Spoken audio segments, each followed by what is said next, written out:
Assalamualaikum warahmatullahi wabarakatuh.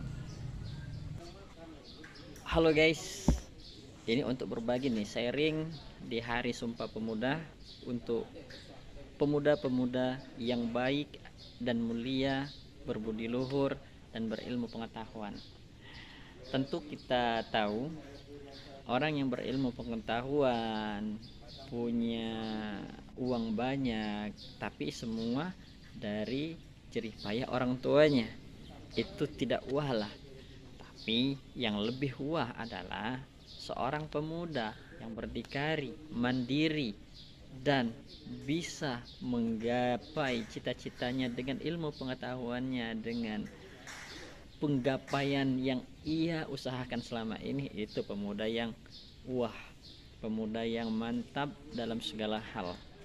Sukses ia karena ada karakter di dalam hatinya dan prinsip dalam jiwanya. Apa kata Sayyidina Ali karamallahu wajhah pernah berkata, untuk semangat dan spirit kita bagi pemuda-pemuda nih masa kini, di masa yang penuh dengan godaan iman, tentu kita harus sering menyemangati teman-teman kita, sahabat-sahabat kita, pemuda-pemudi di era globalisasi sekarang ini.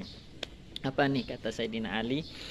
Laisal fata man yakulu kana abi, walakinnal fata man yakulu ha anazah. Bukanlah pemuda itu yang berkata, ini ayah saya, ini orang tua saya, ini kakek saya, ia pejabat, ia konglomerat. Bukan, tetapi pemuda yang berani berkata, ini adalah saya. Man yakulu ha anaza, ini adalah saya. Yang sukses, dia sendiri membangun kesuksesan itu. Yang maju, ia sendiri berusaha untuk maju. Itulah pemuda yang sukses, yang berdikari untuk masa depan yang cerah dan masa depan yang gemilang. Mudah-mudahan pemuda masa kini di era zaman modernisasi sekarang ini, di zaman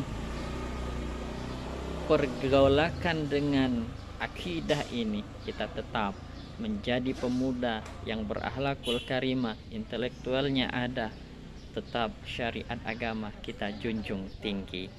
Oke guys, semuanya selamat Sumpah Pemuda.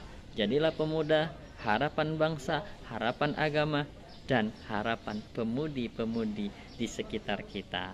Assalamualaikum warahmatullahi wabarakatuh.